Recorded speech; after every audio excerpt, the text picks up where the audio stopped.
Let's just continue on with the clips we have from Robert Mueller. There's two more clips. Here is Mueller saying, contrary to what some people argue, that there was no evidence that the Trump folk participated in a conspiracy to defraud the United States. That would have been the specific charge. Contrary to that assertion, Robert Mueller says there was insufficient evidence. We will get to possibly one of the reasons why there was insufficient. One of the reasons could be it didn't happen. So there wasn't enough evidence. There was some, but there wasn't enough evidence to cross the threshold of charging the president. But here's Robert Mueller. Let me say a word about the report. The report has two parts, addressing the two main issues we were asked to investigate. The first volume of the report details numerous efforts emanating from Russia to influence the election. This volume includes a discussion of the Trump campaign's response to this activity, as well as our conclusion that there was insufficient evidence to charge a broader conspiracy. Okay, insufficient evidence. Not no evidence, which he would have said if there was no evidence. In other words, totally vindicated. In other words, totally vindicated. Insufficient evidence to charge a broader conspiracy.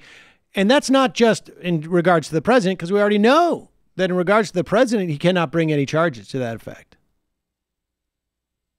But that means to all the people around him, except for those, of course, like the former campaign manager and the former consigliere who are in jail right now.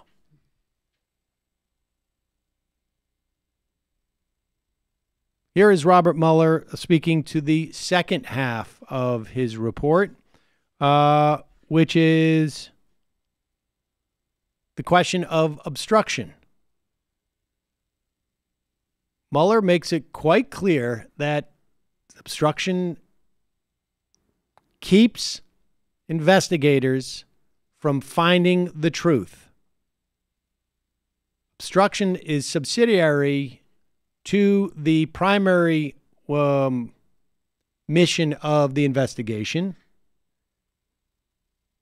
but it is specifically related to why maybe there was insufficient evidence to bring a conspiracy charge because of the obstruction. The idea that you need to be found guilty of an underlying crime to be charged with obstruction is absurd. It is absurd. And anyone who says anything differently knows it's absurd. They know that. They're lying to you, and it's sad in some instances. Sad. Yeah, super sad. Here is Robert Mueller speaking specifically about the obstruction. The indictments allege, and the other activities in our report describe, efforts to interfere in our political system. They needed to be investigated and understood, and that is among the reasons why the Department of Justice established our office. That is also a reason we investigated efforts to obstruct the investigation. The matters we investigated were of paramount importance. It was critical for us to obtain full and accurate information from every person we questioned. When a subject of an investigation obstructs that investigation or lies to investigators, it strikes at the core of their government's effort to find the truth and hold wrongdoers accountable. There you go. So it strikes at the core of those efforts. What Mueller delivered was basically a call to Congress to begin impeachment proceedings. Doesn't mean to actually vote to impeach. It means go over this material. It's all here in the report. Mueller says that he does not want to testify because the report speaks for itself. frankly, I don't think Mueller gets to choose.